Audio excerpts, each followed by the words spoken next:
Dear students, তোমরা সবাই কেমন আছো? আশা করি তোমরা সবাই অনেক ভালো আছো। আমিও ভালো আছি। তাহলে চলো আজকে আমরা শুরু করি আমাদের আজকের পড়াশোনার প্রোগ্রাম।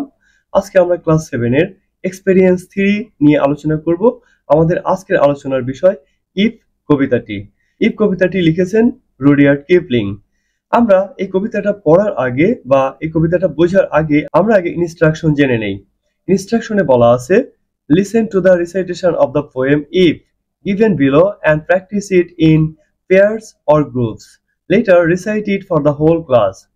প্রথমে নিচের ইফ কবিতাটা আগে আবৃত্তি শুনতে বলেছে, তারপর এটা জোড়ায় বা দলে ভাগ হয়ে অনুশীলন করতে বলেছে, তারপর এটা ক্লাসে পড়ে বা আবৃত্তি করে শোনাতে হবে। ইফ কবিতাটি লিখেছেন রুডিয়ার্ড কিপলিং। রুডিয়ার্ড কিপলিং দ্বারা লেখা এই অত্যন্ত প্রেরণামূলক ইফ কবিতাটি। নোবেল বিজয়ী ব্রিটিশ লেখক রুডিয়ার্ড কিপলিং এর জন্ম 1865 সালে এবং মৃত্যু 1936 সালে। নিজের ছেলের জন্য তিনি 1895 সালে লিখেছিলেন যদি বা ইফ কবিতাটি, যেখানে একজন বাবা তার ছেলেকে একজন পূর্ণ মানুষ হওয়ার সবচেয়ে মূল্যবান জীবনের পাঠ দিচ্ছেন। কবিতাটি প্রথম প্রকাশিত হয় 1910 সালে। একে বলা হয় গত দশকের সবচেয়ে জনপ্রিয় কবিতা। কবিতার প্রতিটি লাইনে জীবনের বিভিন্ন পরিস্থিতি এবং সেগুলো মোকাবিলার সর্বোত্তম উপায় নিয়ে আলোচনা করা হয়েছে। কবিতার কিছু গুরুত্বপূর্ণ শব্দ হলো loss, lose, heap, pitch and toss, breathe a word, sinew and hold on. এছাড়াও আরো বেশ কিছু গুরুত্বপূর্ণ শব্দ রয়েছে। If you can make one heap of all your winnings and risk it on one turn of pitch and toss and lose and start again at your beginnings and never breathe a word about your loss.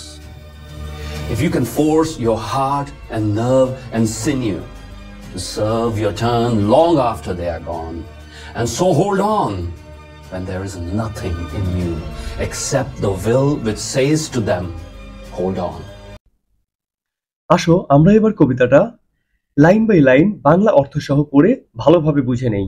If you can make one heap of all your winnings and risk it on one turn of pitch and toss. দেখো, make মানে কোনো কিছু করা, heap মানে গাদা, winnings, win মানে জয়লাভ করা। এখানে উইনিংস বলতে বোঝানো হয়েছে তোমার অর্জিত বা জয়লাভ করা সমস্ত সম্পদকে। রিস্ক, রিস্ক মানে হলো কোনো কিছুতে বাজি ধরা। টার্ন মানে কোনো একটা সুযোগ। পিস অ্যান্ড টস, এটা ভাগ্য নির্ধারণের একটা খেলার নাম। তাহলে আমরা কবিতার ভাষায় যদি বলি তাহলে এরকম বলতে পারি, তুমি যদি তোমার সারা জীবনের রোজগার একসাথে রেখে ভাগ্যের খেলায় বাজি ধরতে পারো। পরের লাইনগুলো আমরা দেখি, and lose and start again at your beginnings and never breathe a word about your loss. এবং তুমি হেরে যাও। দেখো, লুজ মানে হেরে যাওয়া, বিগিনিংস মানে শুরুতে, বিগিন মানে শুরু করা, বিগিনিংস মানে শুরু।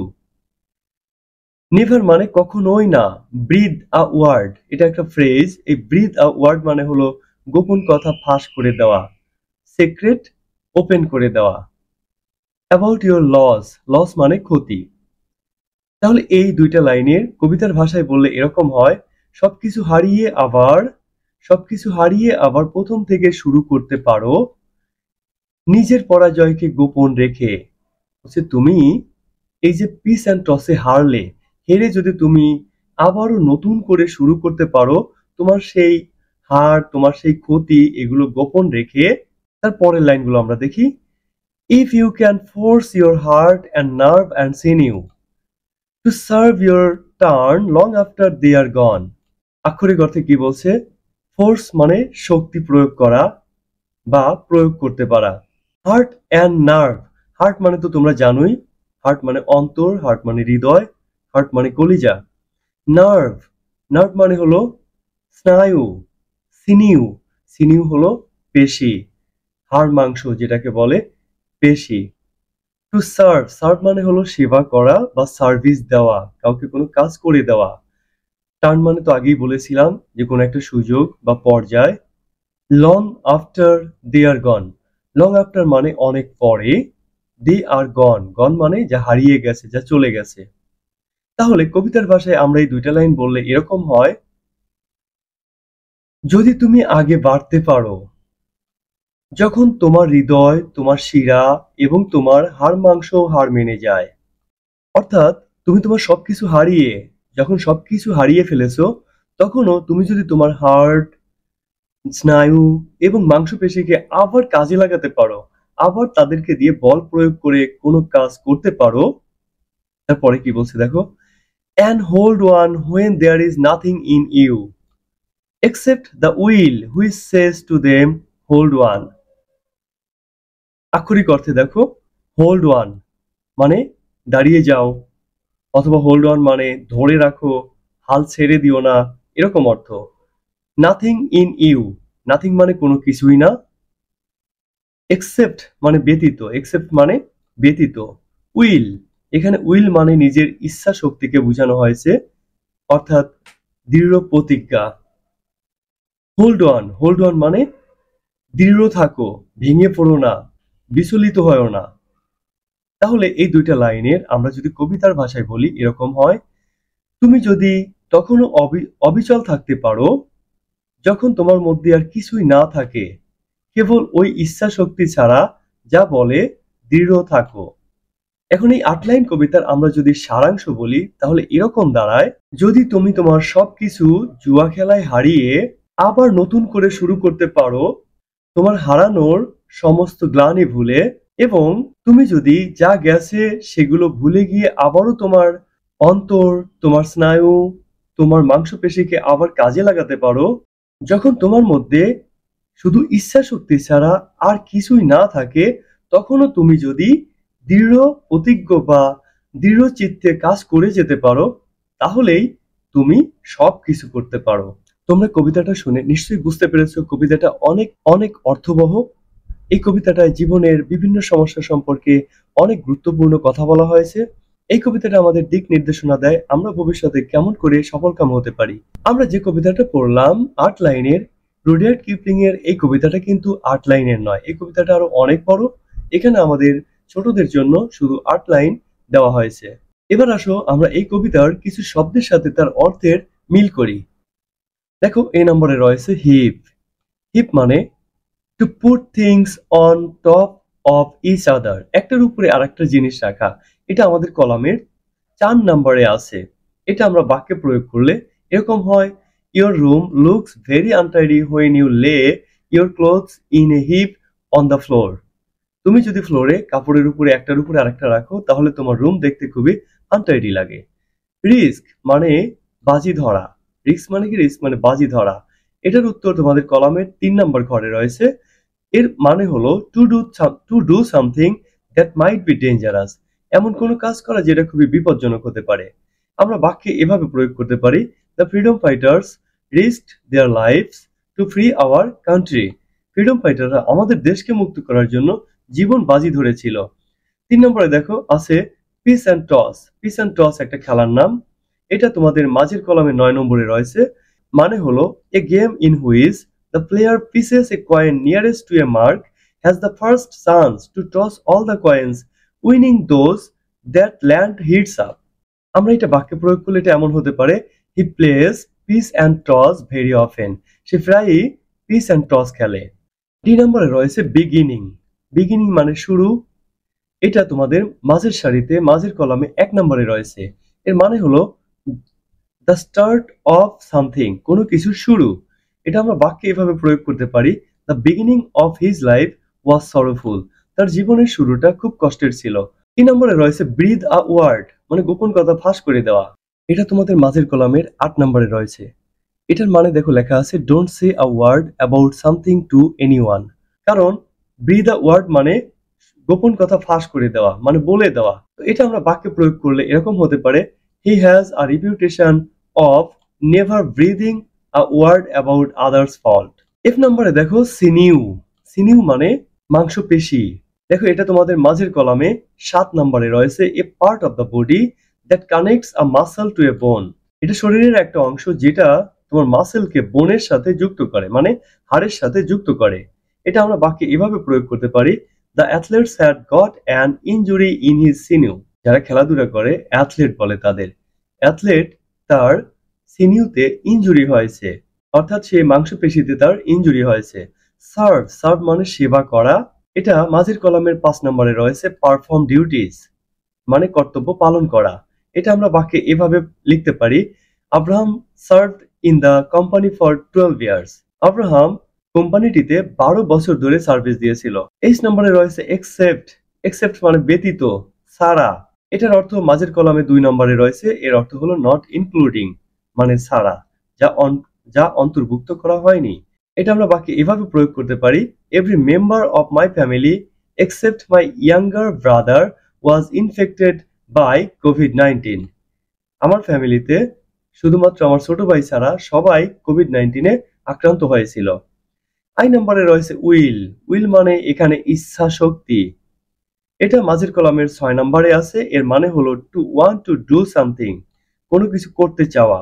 আমরা বাক্যে প্রয়োগ করলে এরকম হতে পারে, you can do any uphill task if you have strong will.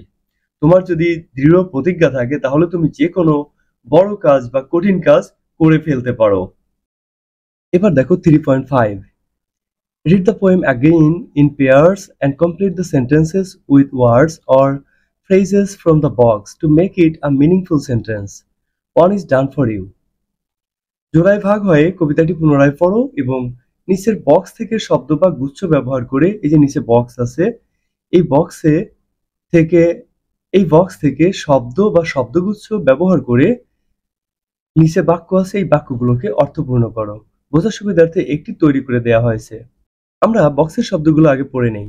Start again, a new beginning, মানে নতুন করে আবার শুরু করি। এরপরে রয়েছে hold on to the will to do something good, মানে ভালো কিছু করার দৃঢ় প্রতিজ্ঞা রাখো। তারপরে আছে ইফ, ইফ মানে যদি। তারপরে আছে পোয়েট, পোয়েট মানে কবি। তারপর আছে ওয়ান, ওয়ান মানে একটি। তারপর আছে স্টানজা অ্যান্ড রাইমিং। স্টানজা হলো কবিতার কয়েকটা লাইন মিলে একটা স্টানজা গঠিত হয়, আর রাইমিং হলো একটা কবিতার আগের লাইনের সাথে তার পরের লাইনের যে অন্ত মিল বা শেষের শব্দে মিল থাকে, এই মিলকে বলা হয় রাইমিং। এরপর রয়েছে ইওর ফেইলুরস, ফেইলুর মানে ব্যর্থতা, ইওর ফেইলুরস হলো তোমার ব্যর্থতা। এরপরে রয়েছে লস, লস মানে ক্ষতি। আসো আমরা এবার এই শব্দগুলো ব্যবহার করে এই নিচের বাক্যগুলো পূরণ করি। The name of the poem is dash. এই কবিতার নাম কি? আমরা এতক্ষণ ধরে কবিতা পড়ে আসলাম, নাম জানি না? নিশ্চয়ই নাম জানি। কবিতার নাম হলো, বলো বলো কি? কবিতার নাম হলো ইফ। কবিতার নাম হলো ইফ। আমরা তাহলে এখানে ইফ লিখে ফেলবো। কবিতার নাম তাই ইনভার্টেড কমা দিয়ে লিখবো আমরা। এরপরে দেখো, Rudyard Kipling is a dash. Rudyard Kipling কে যে এই কবিতাটা লিখেছে তার মানে সে হলো কবি। তাহলে আমরা এই পোয়েট দিয়ে আমরা এখানে পূরণ করব। আমরা লিখবো Rudyard Kipling is a poet. Rudyard Kipling poet আমরা জানলাম। 3 নম্বরে দেখো, sometimes in life if you fail you can dash. মাঝে মাঝে তুমি যদি জীবনে ব্যর্থ হও তুমি পারো, কি পারো? Start again a new beginning, তুমি নতুন করে আবার শুরু করতে পারো। তাহলে এখানে আমরা কি লিখবো? এখানে আমরা লিখবো start again a new beginning. এর পরের বাক্য দেখো 4 নম্বরে আছে, it's wise not to give importance on dash. কিসের উপরে গুরুত্ব না দেওয়া বুদ্ধিমানের কাজ? লসের উপরে, মানে তোমার ক্ষতি হয়েছে সেটার উপর যদি তুমি অনেক বেশি চিন্তা করো তাহলে তোমার অনেক বড় বড় অসুখ বাঁধাতে পারো, যেমন হার্ট অ্যাটাক, স্ট্রোক ইত্যাদি। তাহলে এখানে আমরা লিখবো লস, LOSS, লস, লস মানে ক্ষতি। 5 নম্বর দেখো, on bad days we must not give up rather we will dash. Bad day মানে খারাপ দিন, মানে অসুবিধার দিন, মানে যে দিনগুলোতে তোমার ভালো দিন যাবে না সেইগুলো। On bad days we must not give up, give up মানে ছেড়ে দেওয়া, ত্যাগ করা বা ইফোর্ট না দেখানো, প্রচেষ্টা না দেখানো, চেষ্টা না করা। আমাদের খারাপ দিনগুলোতে আমাদের চেষ্টা ছেড়ে দেওয়া উচিত নয়। রেদার উই উইল ড্যাশ, কি হবে? Rather we will hold on to the will to do something good. এই যে এইটা এখানে বসবে, মানে আমাদের দৃঢ় চিত্তে সবল থাকতে হবে কোনো ভালো কিছু করার জন্য। তাহলে এখানে আমরা লিখবো hold one to the will to do something good. এবার আমরা 6 নম্বর দেখি, if is a poem because it has dash. If একটা কবিতা, কেন এটা কবিতা? এটার কি আছে? এটার স্টানজা আছে এবং রাইমিং আছে। তাহলে এখানে কি লিখবো? It has stanza and rhyming.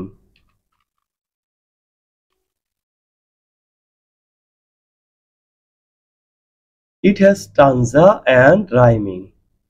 7 number দেখো, the rhyming word of toss is dash. বলেছিলাম রাইমিং ওয়ার্ড মানে শেষে মিল থাকা। টস, এটার সাথে মিল আছে কোনটার? লস। তাহলে টস এর রাইমিং ওয়ার্ড হবে লস। এর পরের বাক্য দেখো, the poem has dash stanza. এই কবিতায় কয়টা স্টানজা আছে?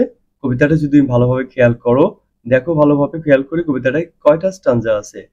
ইট হ্যাজ ওয়ান স্টানজা, মানে এটার একটা স্টানজা আছে। তাহলে আমরা এখানে লিখবো ওয়ান। তাহলে তোমরা দেখলে কিভাবে বক্স থেকে শব্দ নিয়ে অর্থপূর্ণ বাক্য তৈরি করতে হয়। তোমরাও করে ফেলো। সুপ্রিয় ছাত্রছাত্রীরা, আমরা ইফ কবিতা নিয়ে আলোচনা করলাম। আমরা আগামী ক্লাসে আলোচনা করব থিম কি, থিম কিভাবে লিখতে হয়, এবং ইফ কবিতার থিম আমরা কিভাবে লিখব, এবং ইফ কবিতার থিম কি হবে সে বিষয়ে। তো সে পর্যন্ত তোমরা ভালো থেকো। তো সবাইকে অনেক ধন্যবাদ জানিয়ে শেষ করছি আমাদের আজকের ক্লাস।